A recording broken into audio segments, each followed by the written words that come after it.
Hello and welcome to Artists in the Wild, a podcast brought to you by Bitten Music. Today we're happy to introduce our very special guest, Tom Harts. 100%. And I found that some of my favorite stuff I've written has actually been outside of the confines of the spaces I'm used to creating in. So just being in a random hotel room and Looking at the way that the industry is now, what are your just thoughts on it? Because I feel like it is.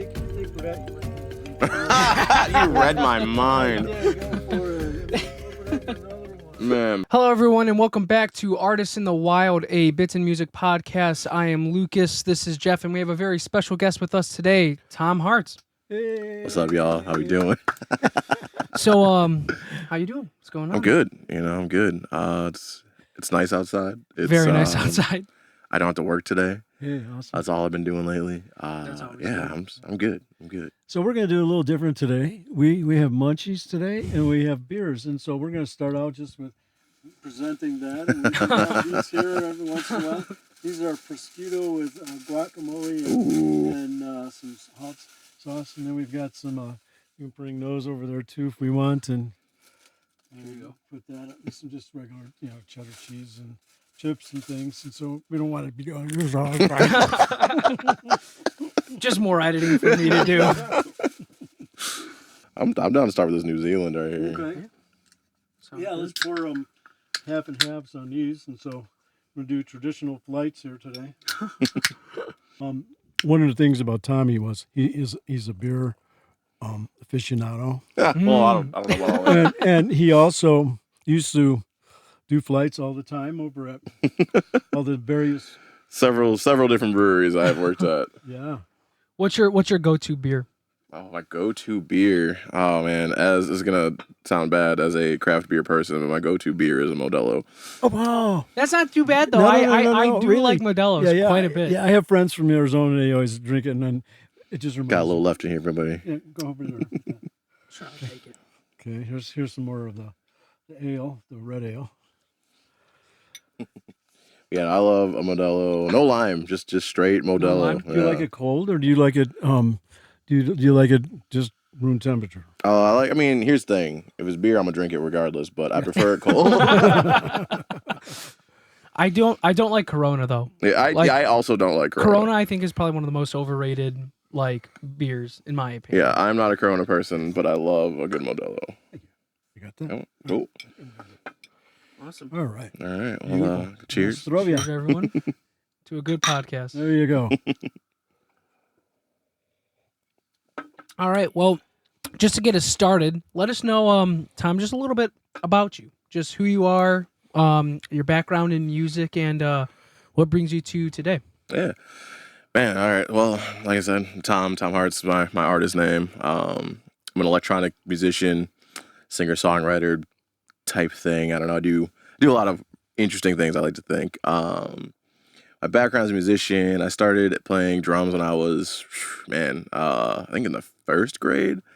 And then I decided I didn't like it. So I stopped doing drum lessons. And then fast forward to, I want to say 5th grade, maybe 6th grade, the movie Drumline came out. And I was like, that's pretty cool. I think I want to do that now. So I started back into the drumming thing. Fast forward a whole lot of years. I still do it to this day, drumline stuff. I actually just played a drumline gig literally yesterday. Oh, really? Yeah, so and I've done things like for the Chicago Bears, Chicago Bulls, drumming for those guys. But in high school, I got this pretty big passion for electronic music and production. In which high school? I went to Romanville High School. Okay. So super local up the street. Shout out to Adam Hill, my man. the guy taught me drums and early production stuff. So yeah, I got really into that, and I started doing more like this weird mix of kind of orchestral composition mixed with some synthesizer-y kind of stuff. And then as I got older, kind of stopped putting violin solos and everything, and really started going into more sound design-y kind of synth stuff. And for a while, I discovered Ableton in 2011, which is not, this is a long time ago now. Wow. Wow. Yeah, 2011 was like my freshman year of college. I discovered Ableton, and that kind of really changed the trajectory of a lot of things for me. Really started to encourage me into doing a lot more just sound design stuff, a lot more just experimentation with different instrumentation of things and just different just textures and all sorts of stuff I never would have really had thought about had it not been for that software and the way it kind of opened up like my compositional brain, if you will. Mhm. And fast forward a few years later, I end up hopping over to St. Francis with Jeff in the DARA program, and I was already pretty well versed in Ableton, but it kind of pulled me back into more of that compositional aspect of things again, because I was way more experimental when I first started at St. Francis, and I still am, but it really kind of made me rethink about the way I'm structuring my songs as music. And I've really started getting into more of the kind of singer-songwriter stuff on top of that, and it helped create the sound that I have now. Yeah, which is amazing. So how did you do for January? Did you pull it off? This year was rough. Yeah. It's rough for everyone, I think. Yeah. You know, I mean, golly, just to think of we're creating a new song every day, day, yeah. you know, in January. How many people even in Illinois did that? You probably might be the only one. So yeah, so for those of you that don't know, January is this like basically social media challenge that the idea is that you write a new thing every day. It doesn't have to be a full song. The idea is that you just sit down and create some form of music. You know, I've seen people just, man, here's my 4-bar loop for the day. Cool, it's done. I've seen people write whole 3-4 minute songs, you know, every day. When I first started doing it, it was definitely just like a 1 minute little thing. I would just kind of crank out, usually instrumental. But over the last few years, I've been challenging myself to write new lyrics, new production, try to do like at least somewhat of a decent mix and a light master like every single day. Last year, I was able to do, I think I ended up with 34 different tracks. This year, I did not do 31. I think I ended up with 22, 23. I still want to finish. I've just been like, work's been crazy for me. Also just like creating right now is hard with, you know, you could vaguely gesture to everything happening in the world right now. Yeah, totally. Absolutely. It's, you know, so it was definitely a different year for me trying to do it. But I'm happy with some of the stuff I ended up with this year so far. Now, how do you find, because I mean, going back to last year and even this year, 34 songs, 22 songs, that's a lot of music to write. How do you, because I feel like at some point you're going to have writer's block. You're going to be like, I've tried everything that I know. I've tried it this way. I've tried it this way. How do you keep it fresh and exciting for you to want to continue to pursue it? That's a good question. In one way, I have absolutely no idea. In another way, I think when I do start to find those blocks, I try to do something I wouldn't normally do. So whether that be like, okay, well, the last couple songs I did it was like 4/4, you know, minor, whatever. Okay, today I'm gonna try to write this in 13/8 and see what happens. You know, and just really start challenging myself in different time signatures, different keys. Try out different vocal chains that I might, you know, make up. You know, try making a new synth patch. See where that pulls me, or I might just like try to do something totally different that might not even necessarily be like electronic. You know, I might just like find you know some string patches and write like a little quartet thing and maybe sing over that, or you know just do something with just like my piano or whatever it is. I try to work around it in ways that I know I wouldn't necessarily do for my stuff that I'm gonna like actual releases, I guess is really what it would be. Or, you know, for something like there's one track I did this year where I just like ran my drum pad through a vocoder and like just drummed for like 2 minutes because I didn't know what to do. Like you know, but so there's all sorts of ways around it. And I think that's kind of also like the beauty of doing electronic music is you could just kind of do whatever you want. And then sometimes it's cool, sometimes it's not, but that's okay. Because when you're doing January, it's also just like an exercise of just saying yes to yourself. Because I think as creatives and as musicians, we spend a lot of time being like, nah, that ain't it. You know, like that's not good enough, yada, yada, yada. But like if you're trying to challenge yourself to do something every day, like some of it is going to be hot garbage and that's okay. Like, Yeah.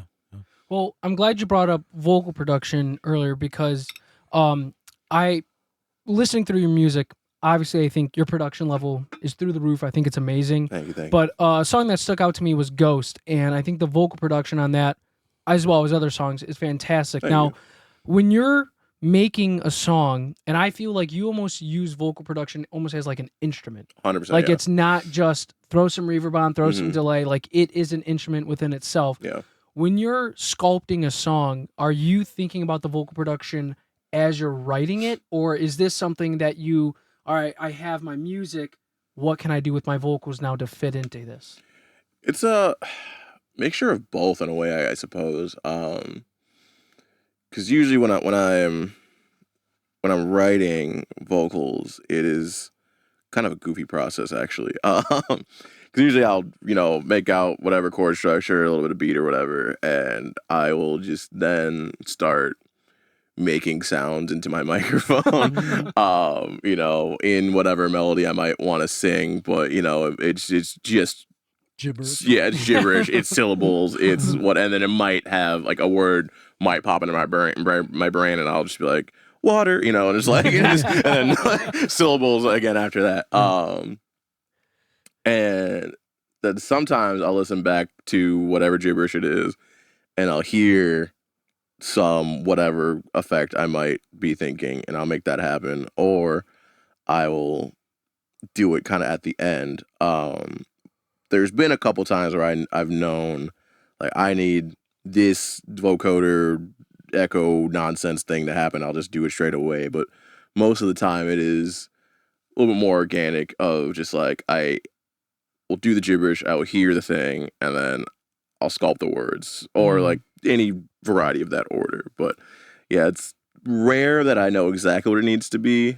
I do find the times that I know exactly what it needs to be, I end up changing it anyway because I'm like, nah, that wasn't actually it. But yeah, no, it's a trial and error process for sure. Yeah. Now, with like experimental music and especially using Ableton with just, I mean, its wide plethora of tools, I find personally, making experimental music can be very hard because when you have almost no rules to really guide you, so to speak, because everything's on the table, how do you kind of keep a focus on an idea? Now I'm sure you could have moments where like I'm just gonna whatever happens happens. This is it. But where do you sit back and go, all right, I need to do this or I want it to go here? What is that process like for you? So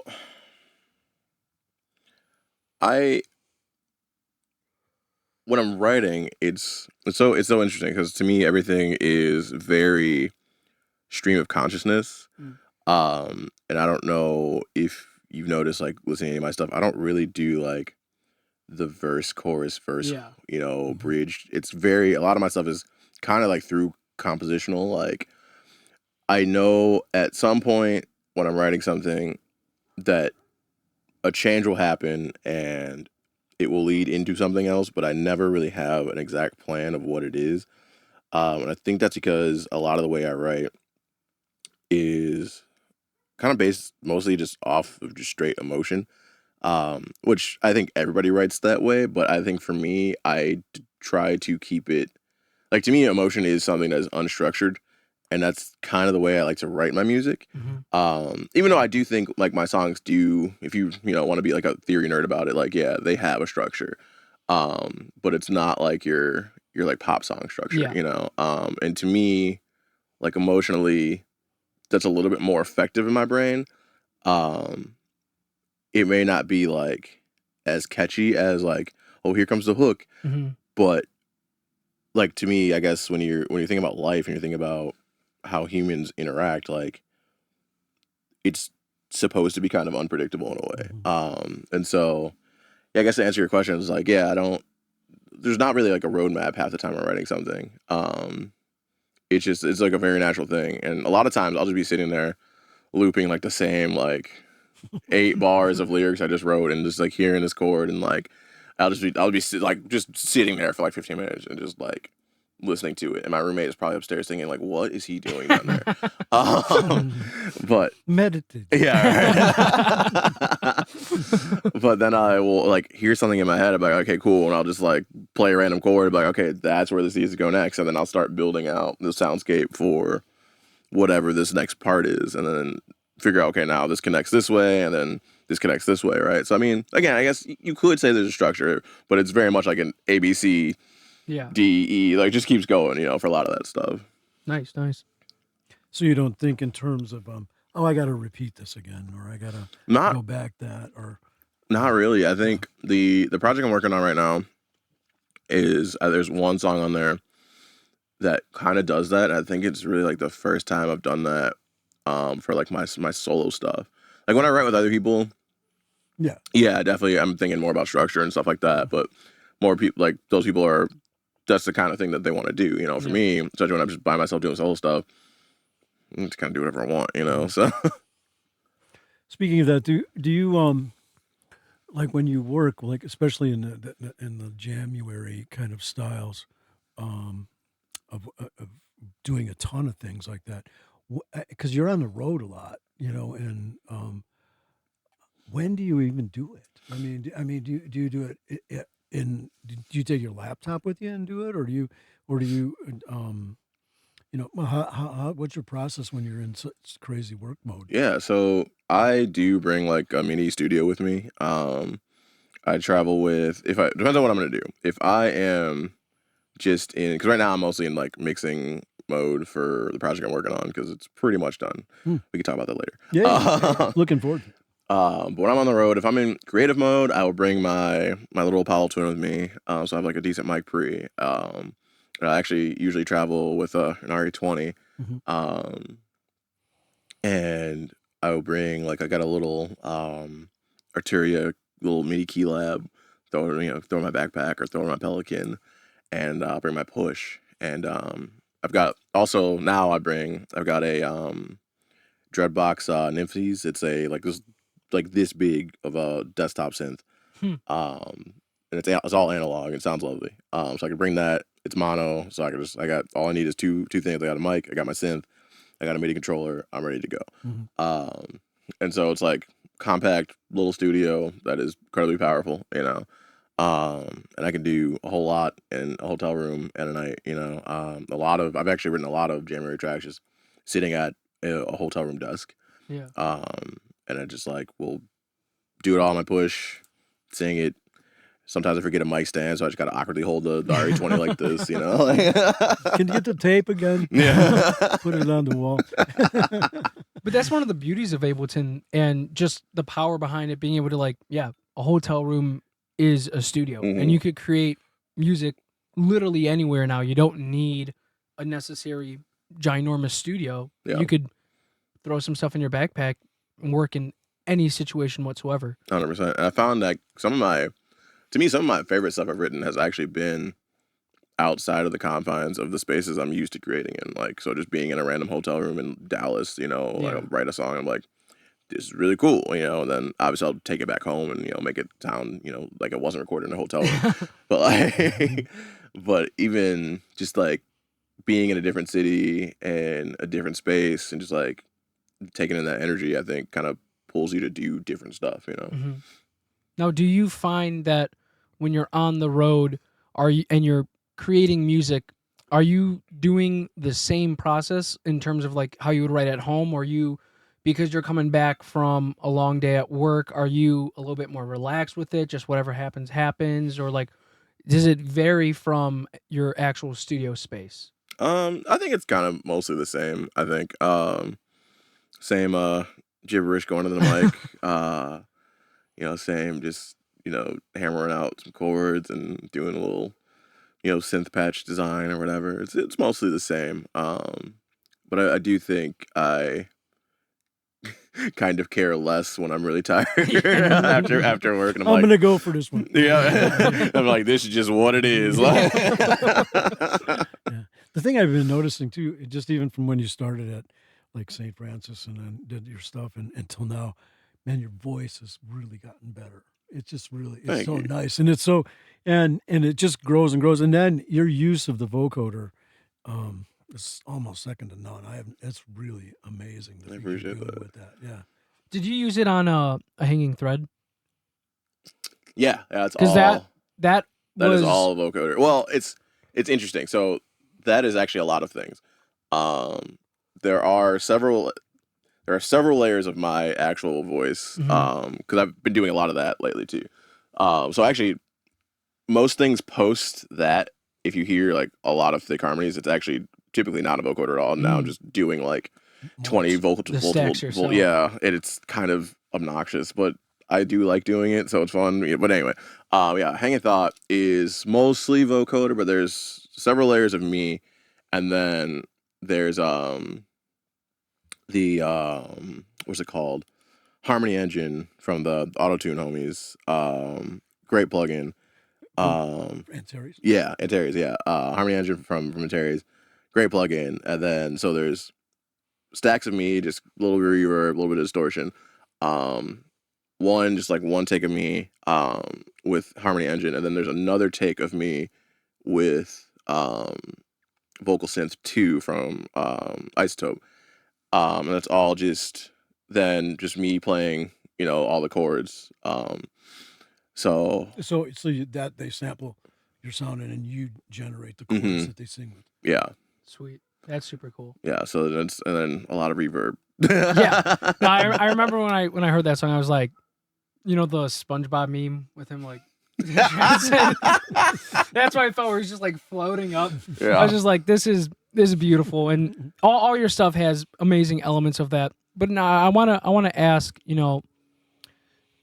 as someone that has a lot of projects, a lot of music, and is constantly writing, someone that is wanting to pursue a career and a life as an artist, what do you think are some of the challenges that they might face if they're like, all right, you know what, I want to go in on this, I want to be an artist? What are some of the roadblocks that they might find?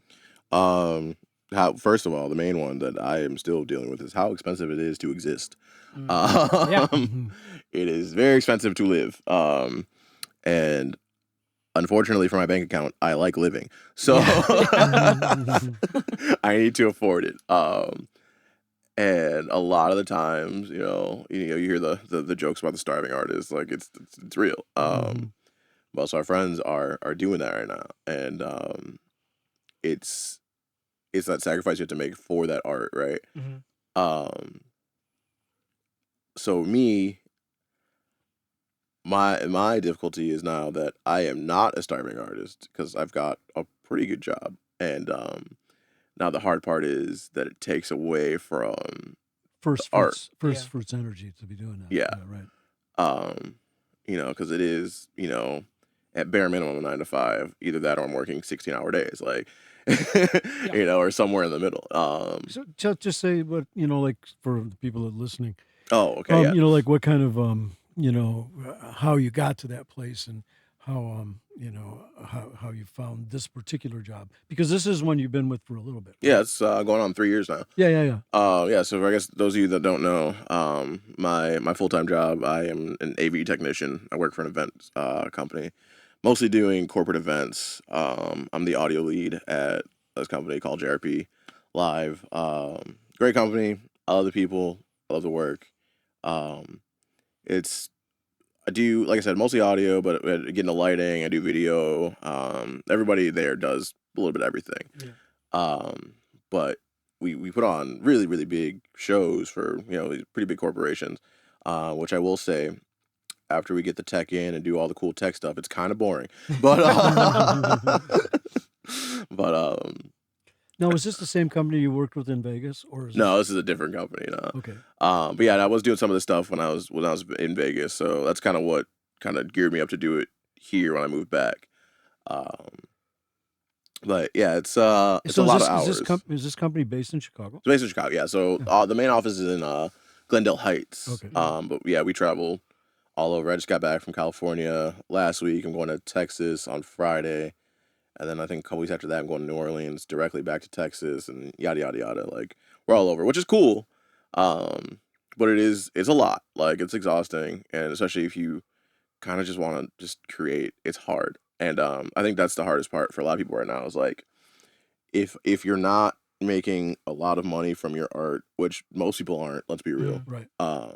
You have to have, as I've heard you say, billions of times, several sources of income, Yeah. right? Like, Multiple streams. yeah, that's what it was. Yeah, multiple streams of income. Yes, yes. That would be a nice line. And that's just that's the game you got to play right now. Especially as things keep getting more expensive. But I think what I am struggling with is trying to find the balance of, again, being able to afford to live, but then also being able to give the energy I want to give to the art that I'm making. It's like the project I'm working on right now, I think is really cool. I think it's some of my best work, but it is taking like I originally had it planned to be out last year in I think like September, and I was like, okay, maybe November. It did not come out in November, and I was like, okay. Was it because you had so much other work? It You was couldn't get to it was work. It was just life. You know how it right, goes. Right. Um, I know exactly. but yeah, a lot of it was work. Because I work more than one job. I do my AV thing. I used to work at 2 breweries. I just work at 1 brewery. Oh, you still work at a brewery? Mhm. Oh. Yeah, I work at Solemn Oath over in Naperville. Oh, okay. So I mean, I'm still pouring beer. I'm still doing other gigs musically. So it's like I'm still, I still have the time for some music stuff, but it's like it's other stuff, other people's stuff. So and which I still love, but it's just like there are things that take you out of the main thing you want to do. But it's hard because like right now the main thing I want to do is not paying for me to live. Yeah. But So when do you think you'll kind of get to the place where you can abandon this new project and let it go? So I'm getting close. My goal, which is probably gonna get pushed back again, but the project is done. Like I'm done recording it. Now I'm mostly just mixing it. Getting all that stuff finalized. Looking at doing my first vinyl release, which I'm really excited Nice. for. I got an artist out of Seattle doing the art. Which is actually the first time I'm not doing my own artwork, which actually does take a lot off of the plate. Yeah. It's really nice actually, and he's killing it. He's been sending me some designs, and I'm like, this is so cool. The project I'll just tell you guys, it's called Seattle. Hence me, I wanted to get an artist out of Seattle to do it. So yeah, project called Seattle. Right now, I'm hoping late April. Okay. But I have a feeling that's probably not realistic either. But it will be out this year. I got a couple shows lined up soon. I got one in June. I got one in May, one in March. In the States? I do. Okay, one of the one in May is in Austria, in Vienna. Nice. Everything else is in the States so far. But I'm trying to figure out trying to do like a little mini tour as well. Trying to hit a couple other states. Do you have like what is your job? Do you have any time that's like kind of a slow time? Yeah, so that's summer for us. We don't do a whole lot of anything. It's mostly just us getting stuff in order in the shop, reorganizing, new systems, stuff like that. So Because there's Q1 not for as us is much busy. corporate events in the summer. Okay. Yeah. So yeah, Q1 for us, like January to like March, April is pretty packed for us, and then once we get into like May and June, it's pretty chill. We have some stuff here and there, but it's definitely not where all of us are just on the road all the time. So that's where I plan on. That's kind of my art time. Yeah. Is when I have more time to just really sit down and get things done and plan out more shows. Like I'm trying to fill up my summer with a lot more performances and stuff, especially since I got to do something with this project when it comes out. Yeah. And like I said, it's gonna be my first vinyl release, so I got to sell them. So how many are you gonna do? I'm thinking I'm gonna get printed right off the bat 150. And so they're like about $10 each to do, or It's gonna cost me like after. So I want to obviously I want to do an insert. I want to do obviously front and back art, all that stuff. I think like the quote right now is like $2 grand. Okay.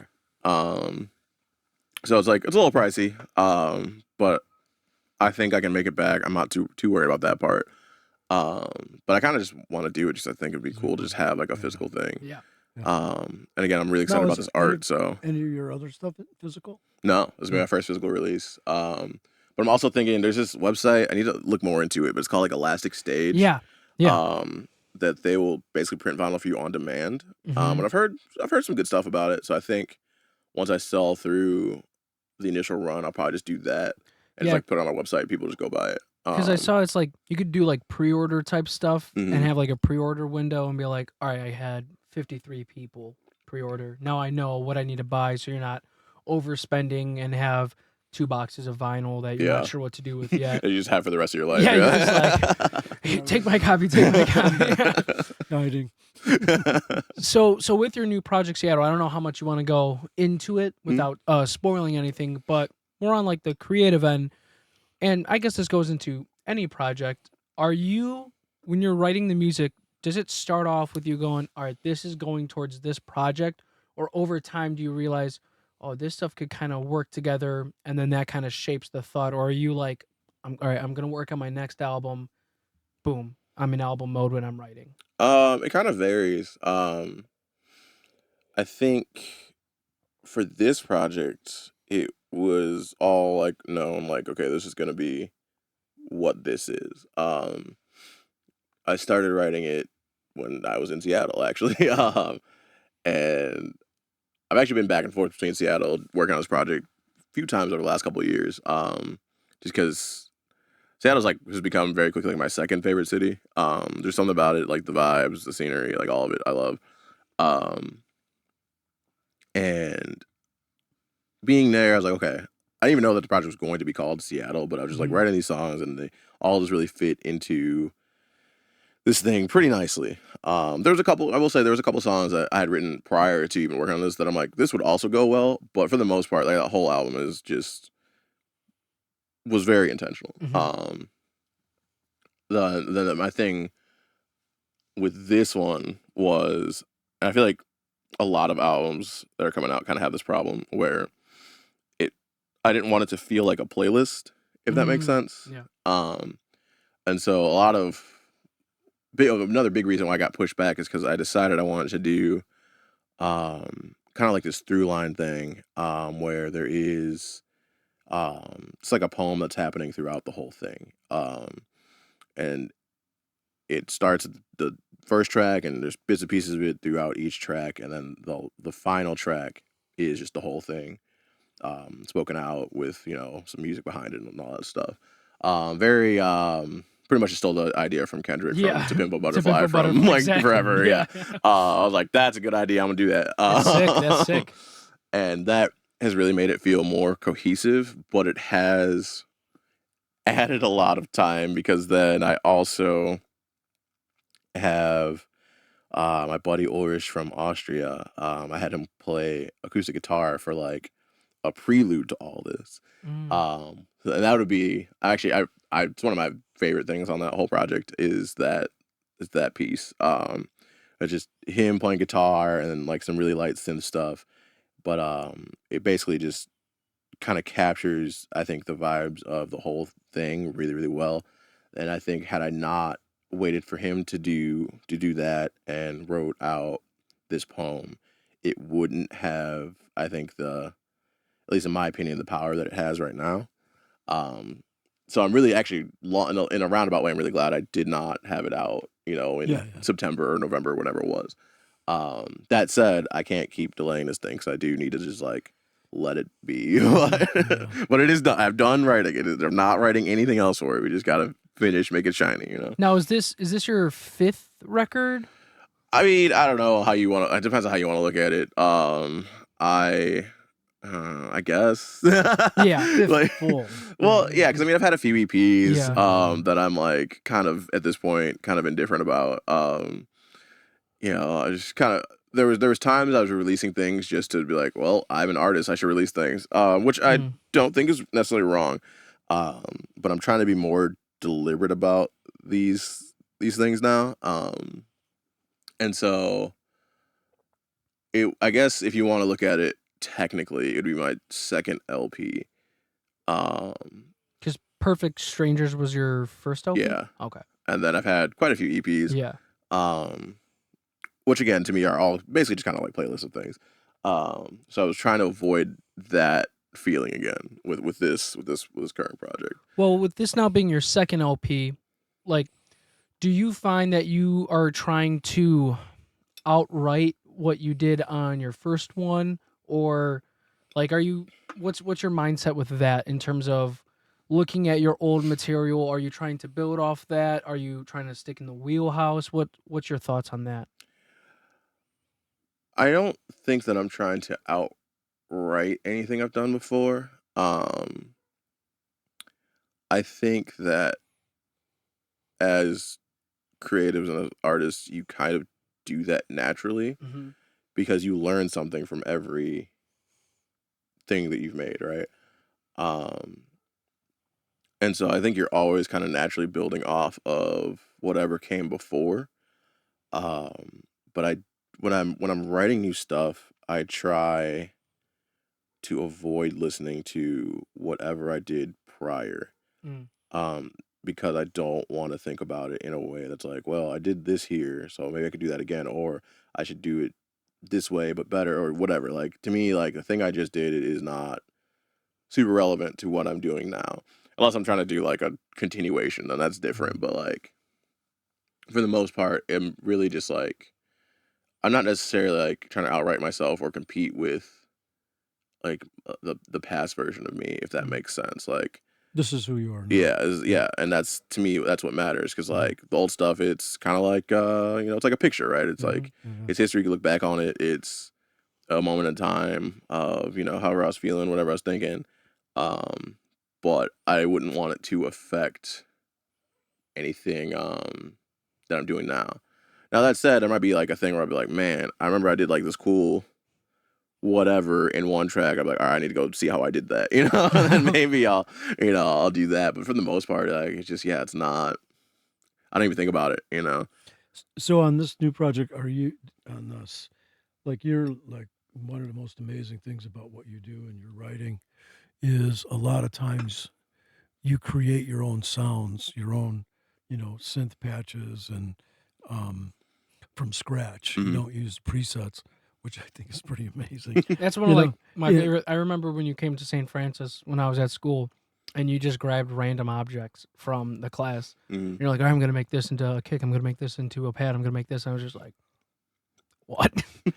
That's So, crazy." so is it kind of like the same like procedure like on this one that you kind of started from scratch on the sound design and the colors of the sounds that you did for this? Yeah. I'd say like 97% of it is all from the ground up. Okay. There's a couple tracks in there where I just like would pull out because like I use the Arteria collection for a lot of Mhm. stuff, all the vintage stuff. I use pigments, stuff like that. Mhm. And there's like a couple things where I'm like, I'll just be scrolling because like I do like to scroll through presets to get like Yeah. an inspiration. Um, but there's like something I scroll to is like that is the exact sound I need and I just used it like and it's one of the first times I've done that. But it just fit what I needed so well. With pigments? Yeah. Yeah, I love that synth. It's a Yeah. great synth. Yeah. That said, I definitely still like mess with it because I don't want people just like like other producer nerds like that's preset number 22 Yeah. from Pigments and I'm like man like It's a good preset. Mostly. Man. I like it, dude. Mostly. yeah. But yeah, I mean it's still mostly ground up and I did actually a lot more external stuff. This is the first time I'm playing guitar on an album. Wow. Sweet. It's not. Don't get me wrong. It's not like. It's not much. It's just like, boo doo doo doo doo. Like it's very like, but like it was just a texture I needed, And there's like you said, I'm sampling some real life objects that make some of the percussion and some of the synths and stuff. Like Yeah. there's a lot of stuff. There's a lot of field recordings that I've taken in Seattle and other places that are used as some Foley or even Nice. just used as to transitional sounds or made in the playable instruments, all sorts of stuff. So there's a lot of still sound design in there for sure. Nice. Now I want to take a step back into you've obviously built a great career around it. I think your music is amazing. Now what was the one piece of music that made you go, I want to be an artist, that this is something that I want to do and I love to do? What was that one song that like got you to make that realization? And that's a hard one. Um, I think there's like a hodgepodge of things, right? Mhm. But if I think I had to narrow it down, it would probably be, I don't know if I could pick one song, but You could do a few. You could do whatever shaped it for yeah. you. So for me, like my biggest influence on the way I approach things is this artist James Blake. Um, and there's this track called "I Never Learned to Share" that really just like hit a chord with me. Um, and kind of changed the way I kind of think about a lot of things production wise. Um, and then that really led me to go down a really deep rabbit hole with him. There's all sorts of stuff that I think has really kind of pushed the way my brain thinks about production. Mhm. But that's a big one. I would say there's this track Wilhelm from James Blake that's really really nice, and I can't think of the name of it all of a sudden. But there's like this thing where it's just him and a vocoder. Um, and it's like a two-part thing, and I'm blanking on the name of it. Um, it's gonna bug me. I'll remember it eventually, but It'll float up later. yeah. Yeah. But How like, old were you when these things were happening? I mean, the albums have been out for a while, but I think I kind of really discovered them in, I think it was like 2016. I think. Okay, Mm. 10 years ago. Yeah, so yeah, 10 years ago. And that was a kind of like an awakening for me, like in the electronic scheme, because like there was a time to. I don't really talk about this time. There was a time where I was trying to be like an EDM like festival electronic music guy, and I was not good at it. It's just not. It's not the way I think about music, and I love that stuff. Like I Yeah. love going to raves. I love going to parties like stuff and stuff like that. But it's not the way I think about writing, Mhm. and so it was never like. It was never good because it wasn't like true. You know what I mean? And then hearing, and that's a lot of what I was listening to before I really got into like James Blake and stuff like that. And then hearing his stuff, I was like, oh, you can do both. Like you Mm. can, have like these thoughtful lyrics and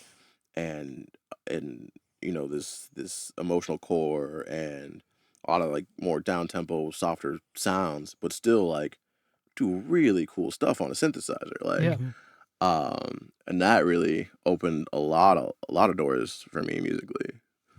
So yeah. Yeah, that makes a lot of sense because that's how I describe your music, having all that attributes to it. So we're honored that you're on Bitten. Yeah. One of our artists. You're on. You have Bandcamp too, and you do other streaming services too. Mhm. Yeah, because one of the things that we try to do at Bitten is realize that's the world is, a lot of people aren't going to go full bore Bitten, but as long as they have some things that are kind of proprietary to it, it helps us to promote it, and so we're excited that you're part of it, and we're gonna hopefully this new project will be on that one too, and Oh yeah, 100%. yeah, and Yeah, it's actually one of the things I want to do with the project when I get the vinyl. Because we talked about like the coupon stuff like that. I want to Yeah. put one of those in every one of the vinyls. Mm. yeah, I think that'd be a cool thing. Yeah. People open it up. And then not hey, only there's a surprise inside. right, Yeah. yeah. But then like not only Cracker is Jack. that cool for them like discovering this new service, but it also helps me out in the long run, right? Yeah. Like, Yeah. because then if I can start gaining more subscribers just from that, like Sure. that's cool, right? Yeah. Like so. Yeah, because those are all creative ways to promote it. Mhm. And yeah, we're looking for that sort of thing too.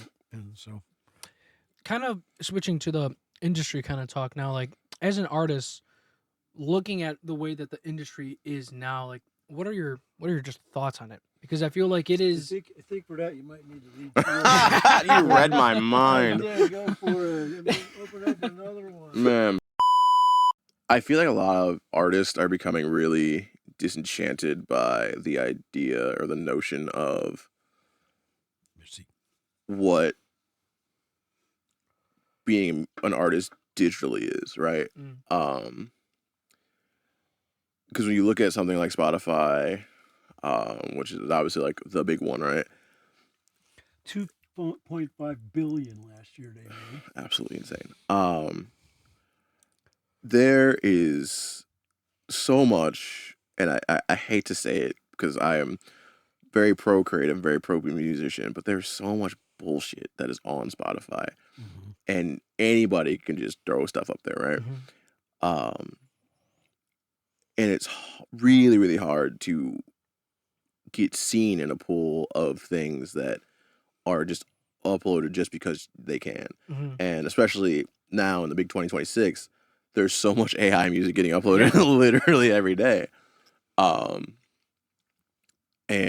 I think I saw something like there's like more songs uploaded to Spotify every day than were released in like the year 1987 or something like that. Like, Which is like a crazy statistic, because it's then yeah. you think, and throw in AI in that, right? Mhm. You have all this music that is just continually being uploaded, right?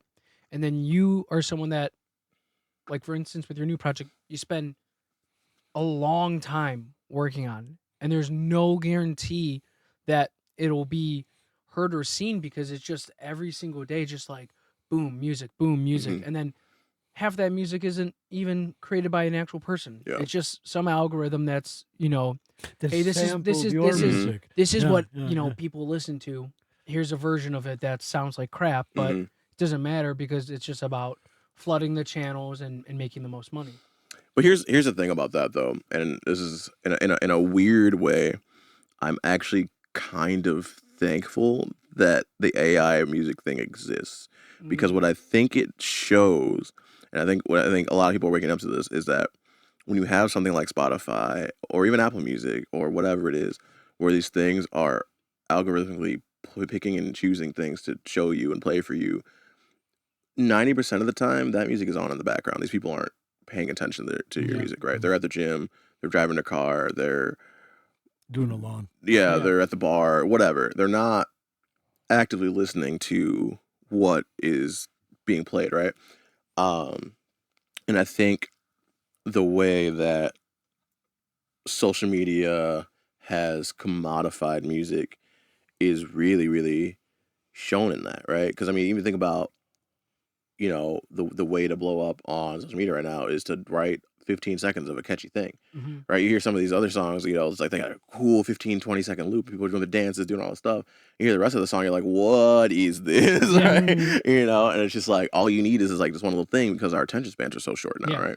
And again, like, even if you do put on the whole song, you might like sing along to that cool 15 seconds, and after that, you're not paying attention. Yeah. And so what I think is almost, I don't want to say good, but I'm going to use good because I can't think of a better word right now. But what I think is almost good about this whole AI thing is that it's making artists think more deliberately about where and how we're putting our music. Mm. Where they're putting the music. Where in? music and like how Yeah, we're putting it out. Because we know that there's just this robot that is making whatever nonsense and it's getting money, Mm-hmm. and people are actively paying to just hear this, right? Again, Mm-hmm. and I say hear. I'm not saying they're paying to listen because they're not listening.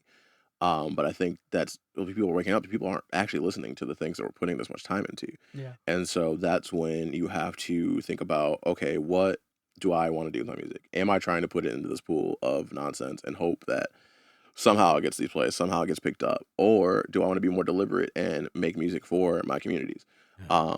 That's why I'm trying to play live a lot this year. Like, I Mhm. want to make music for my communities, right? I want to be in spaces with people. I want to play that music for them. I want to hear other people play their music. I want to talk about their music. I want to buy their records.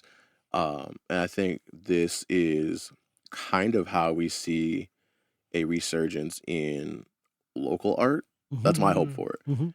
Is that Regional. yeah, or- yeah. or- That's my hope, at least. Is that so many artists, so many community musicians, so many creatives are gonna see all this stuff that AI is doing, and it's going to hopefully basically back us in the corner and be like, well, we have to do it for our neighbors now. Like, we Mhm. have to, if we want to be heard, if we want to share the things that we want to share, it's not going to be up to the internet anymore. Because like the internet in my brain is kind of like dead at this point. Like it's so hard to get yourself out there on the internet because there's billions of people, right? Yeah. And it's like it's obviously it's not impossible. People have done it, but also a lot of people that have done it, they're spending a lot of money to do it, and like your average artist doesn't have that, right? And so if you can come together again as a community and have these smaller venue shows, and hopefully that brings more lifeblood to some of those smaller venues too, right?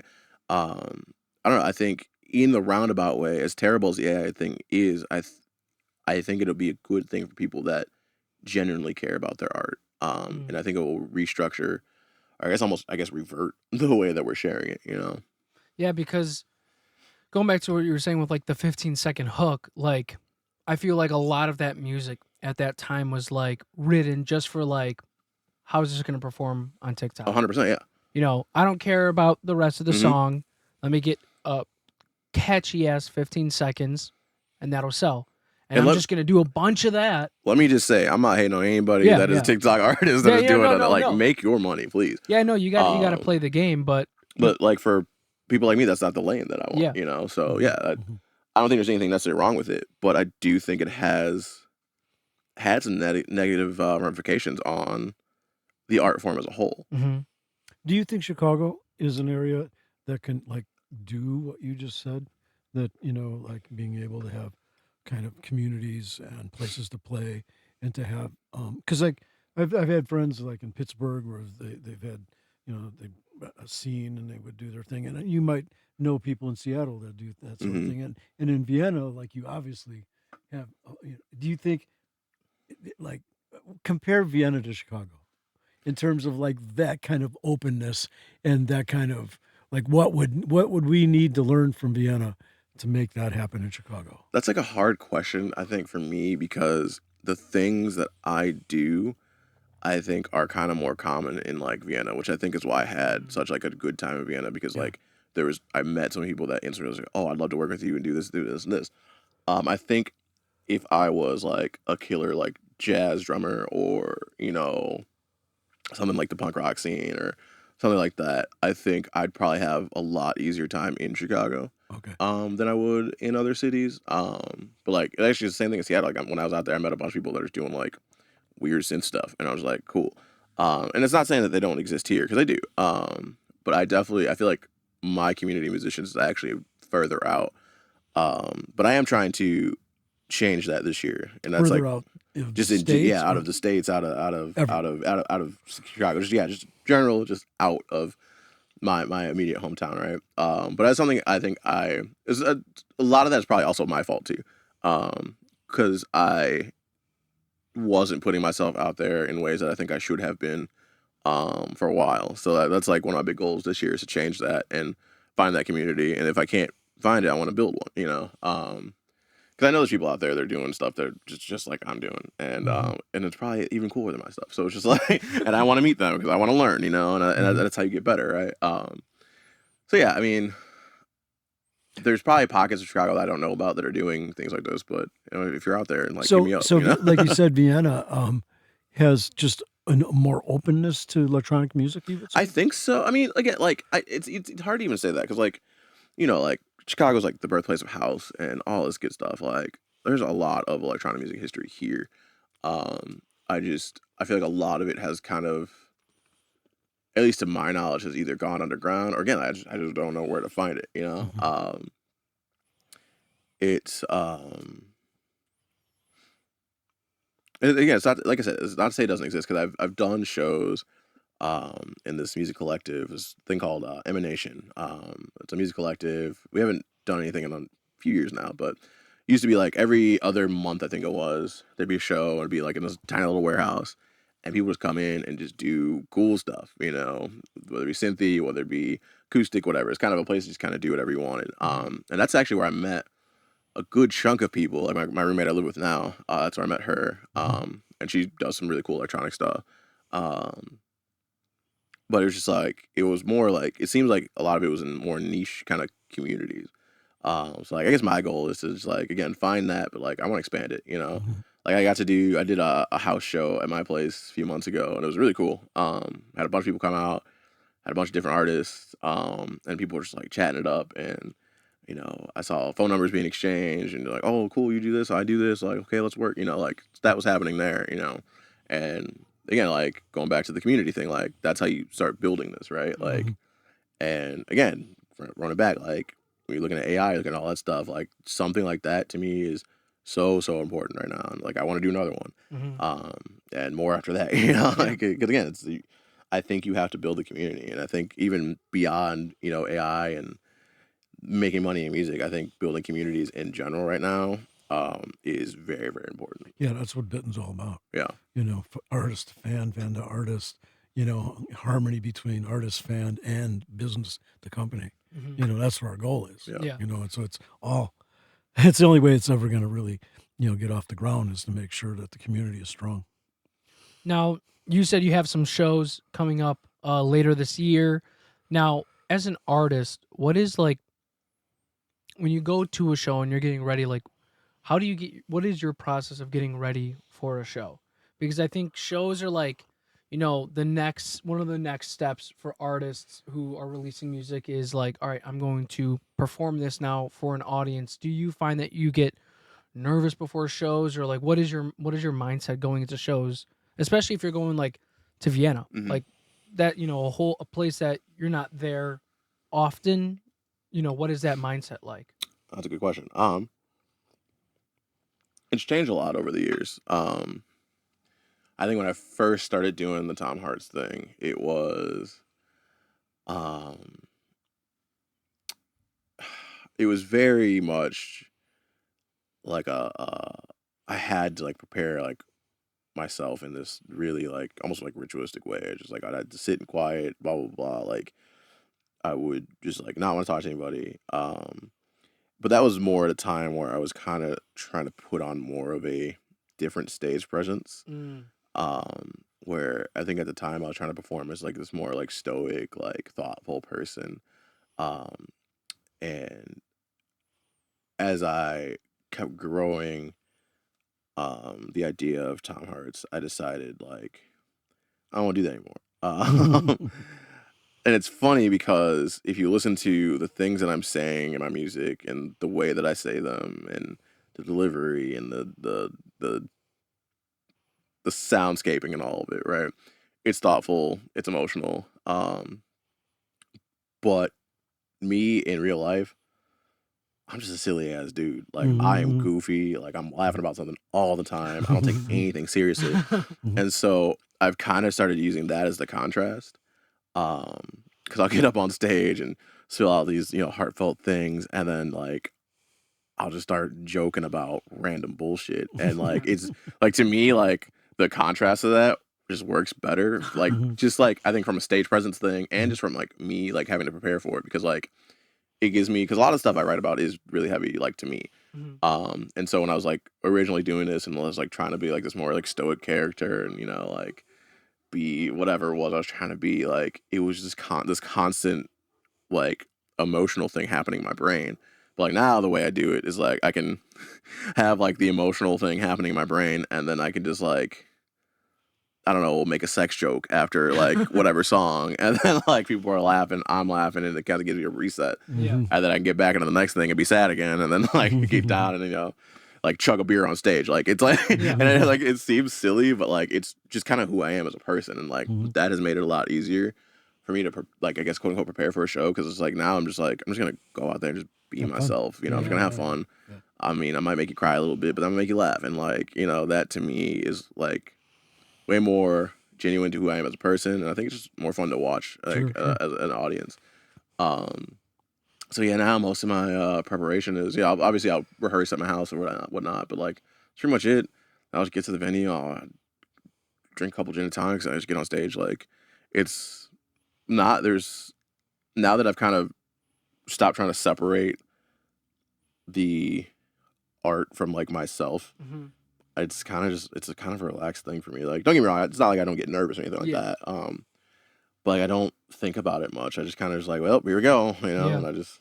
Now, do you do any performing with other, people coming along too, or do they just feather in here and there, or One of my goals for this year is to kind of build out a band around the project. Mhm. I love doing the solo thing, but 2 years, geez, now 2 years ago now, I released this EP called "Who I Was," and that was the first time I performed anything with anybody else. Outside of not a solo act. I had a drummer. His name is Tom Benko. Amazing Chicagoland drummer, by the way, just amazing. Um, Came out, played kit with me for most of the EP, and then Sarepta, who features on Ghost, came up and sang. Um, but just even like just having a drummer behind me, just created a different energy to that performance that I had not really felt before. Um, and I think that's something I do want to pull to the stage again. But I do want to kind of expand it out more. 'Cause I think I like I said, I like doing a solo thing. Um, I think I can put on a decent show on a solo level, but there's something about having more people to kind of split that energy with, share that energy with, um, that creates just like a different vibe, a better vibe. I mean, not necessarily better, but just like interactive? yeah, it's interactive. And it also takes a lot of pressure off of me, right? Because I can just focus on like Just get that groove going. Oh yeah. yeah. But I can just kind of like I could sit back for a second and let the musicians do their thing, and then all I had to worry about is singing and maybe playing a couple little synth riffs or whatever. But like for me, it's just way less. So do you work in the long run. find that you're using the push more as your main controller for doing live stuff, like as your, or are you using keyboards? I do both. The push at this point for me when I'm doing live is mostly just a launch pad. So that's how I control my sets. If I want to do some live looping and stuff, you put it in session view, you do your thing. But for the most part, like if it's just like backing tracks and stuff, I program every slot, so I can just hit the rhythm buttons on the right side to launch the whole clip, launch the whole scene there.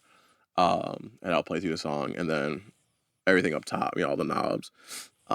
That's just mostly controlling my effects. I very rarely use the note function on there for MIDI controlling anymore when I'm playing live, because I've got 3 keyboards in my regular setup, so sometimes 4. So so it's mostly doing stuff there, here, or I got a setup now where I'll have like a little SPD drum pad. I'll play drums now, or but yeah, for the most part, especially now because like I'm trying to take as much load off my computer as possible. So most of my synth stuff, if it's not part of the backing track, is coming from like an actual live synthesizer. Because that's the biggest thing. It's just like making sure that CPU load stays as low as possible. Yeah. So. And some of the synth patches I build in Ableton are really stupid, so I don't want to. I don't want any dropouts. Now, do you run in-ears or are you going off wedges?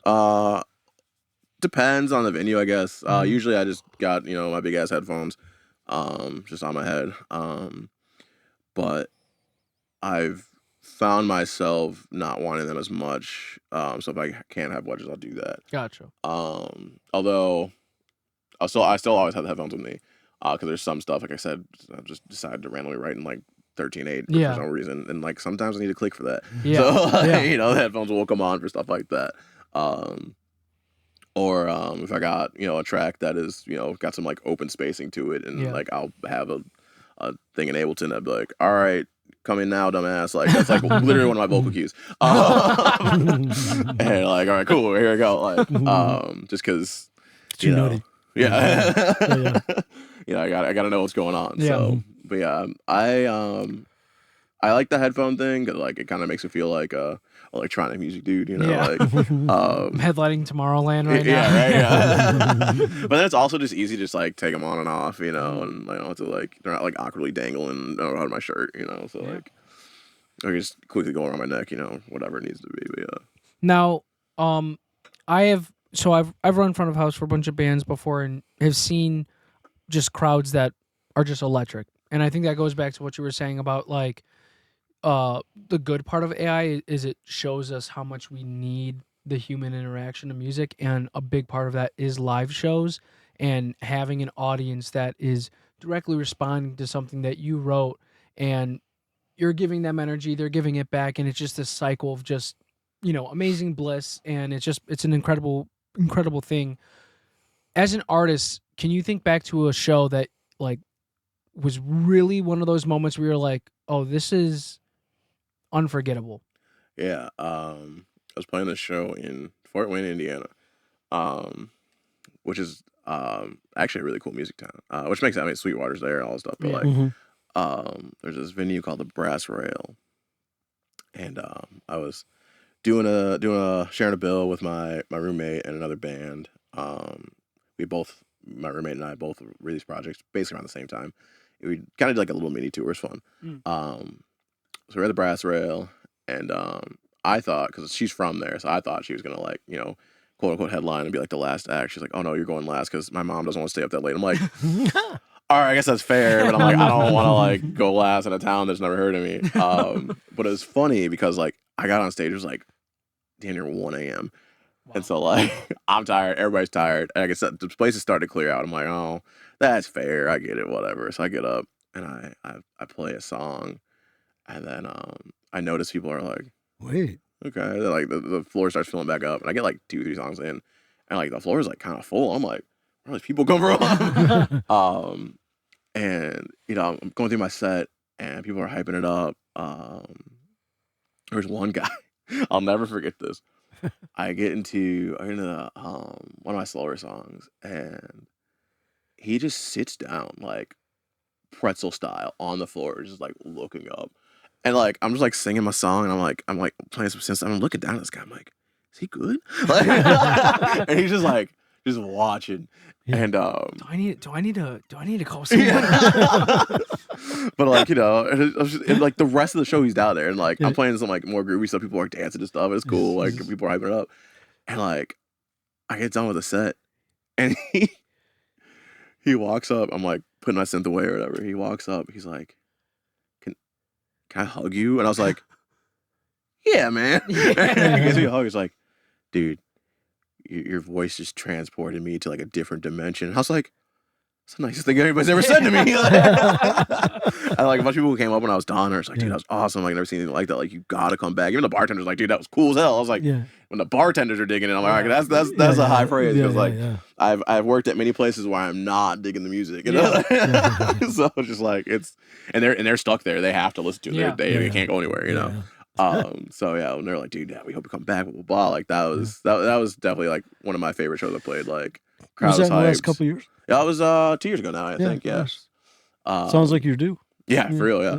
No, I actually I want to get back there this year with a new album for sure. 'Cause I think that will do well there for sure.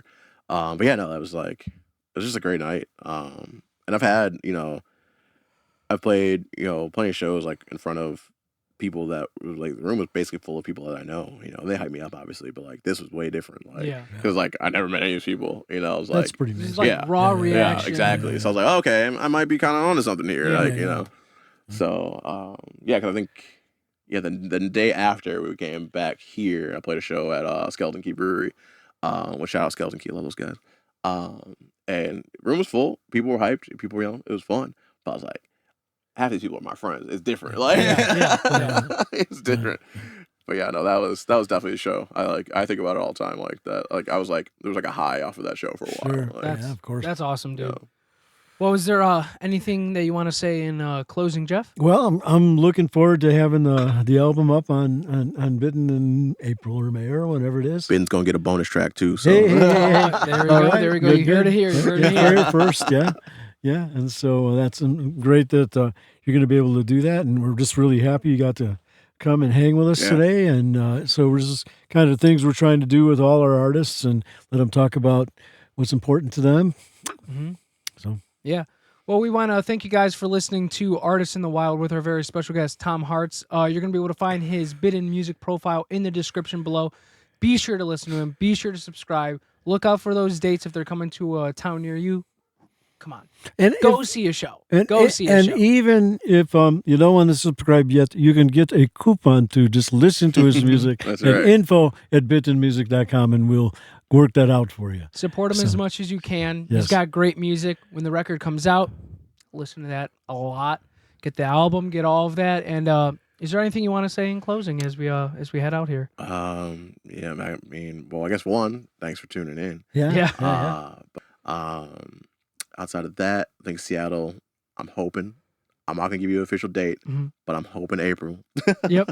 I So get stay it. tuned for that. Okay. And I got a couple other things coming up this year that I don't know if I can talk about yet, but it should be cool. Cool. All right. So yeah, you heard it here. And be tuned for Seattle by Tom Harts. And just thank you guys for listening again. We love you, and we just are looking forward to seeing you guys in the next episode. Thank you. Thanks for tuning in to Artists in the Wild with our very special guest, Tom Harts. Be sure to check out his Bits and Music profile in the description below, and stay tuned for the next episode.